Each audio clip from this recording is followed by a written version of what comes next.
Hi, listen to this, but only with your eyes.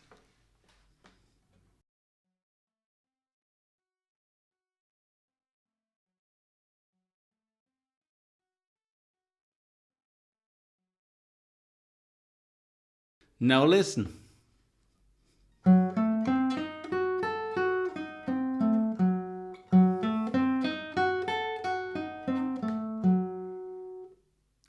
That's just twice the same chord. Well, it's quite dazzling if you have to do exercises where you have the same music, the same acoustic phenomenon, but two very different fingerings. Let's have a look on that. We are talking about a diminished chord I took from studies by Tarrega, and it's a symmetrical chord because it consists of only minor thirds, which played on one string are always 3 frets apart.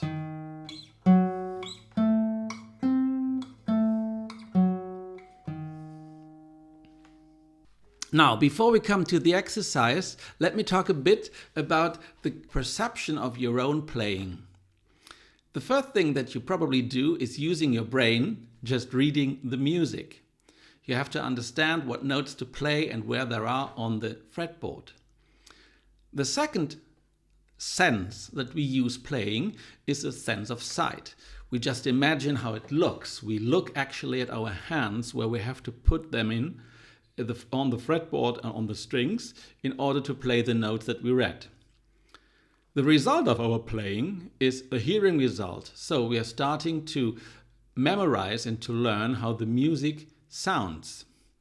And all that is combined more or less consciously by the perception of our body, of our hands, of our arms, of all that we do by playing. There can be a lot of data memorized that we don't perceive consciously.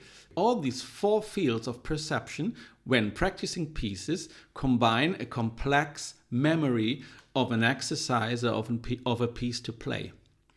Now, our ear, in this special case, is hearing twice the same music.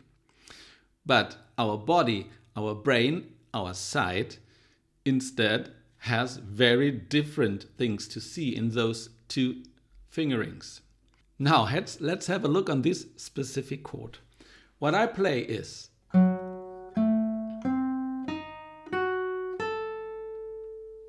and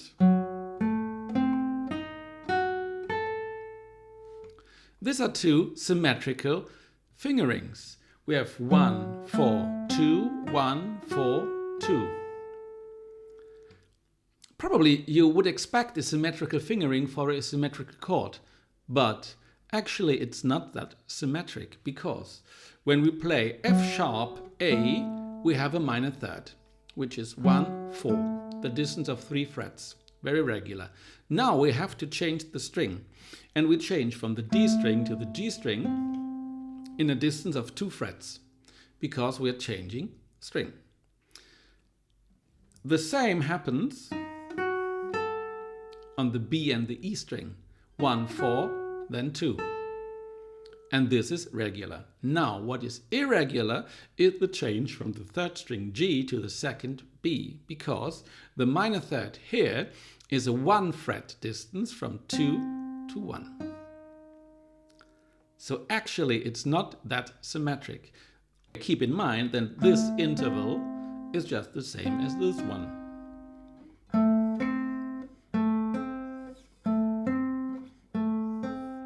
The second one is starting with F sharp, and the fingering is regular and symmetrical as well. 3, 1, 4, 3, 1, 4. Again, a 2 fret distance for the minor third, changing the strings D to G. A 3 fret distance. Now, a 1 fret distance between G and B.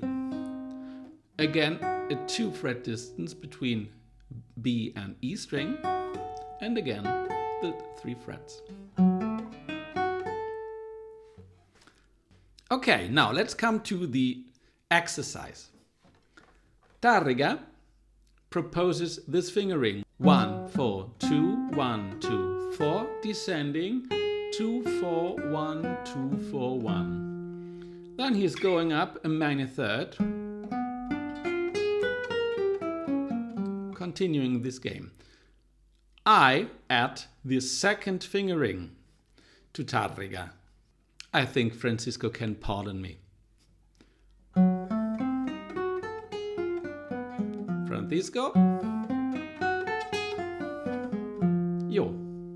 So actually we run from fourth position to third, to second, to first. At this point I shift a minor third up in sixth position with first finger. And again we have the Tarrega fingering.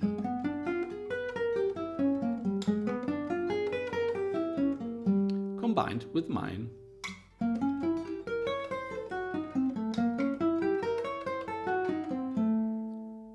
Minor third up, 10th position.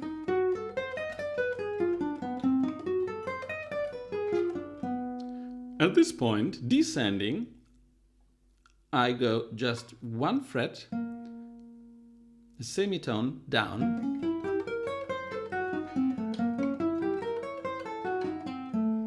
again just a semitone,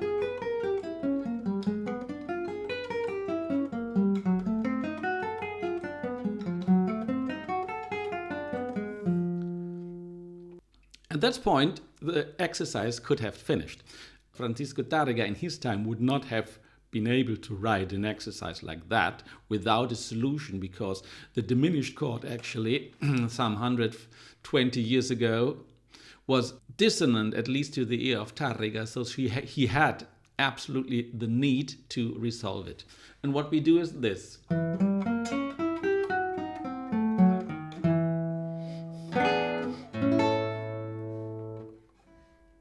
So Francisco is happy again.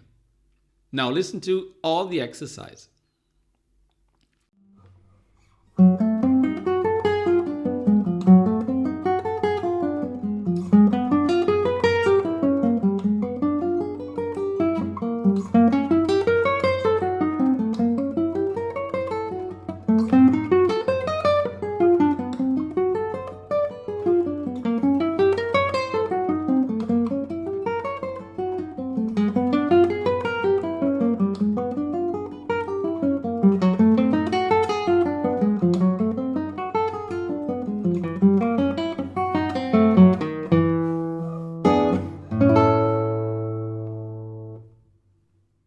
I actually play I am in this video. You can combine all the fingerings that you can imagine on that exercise, as it's very regular. See the fingerings that I propose in the PDF that you can get subscribing to my newsletter.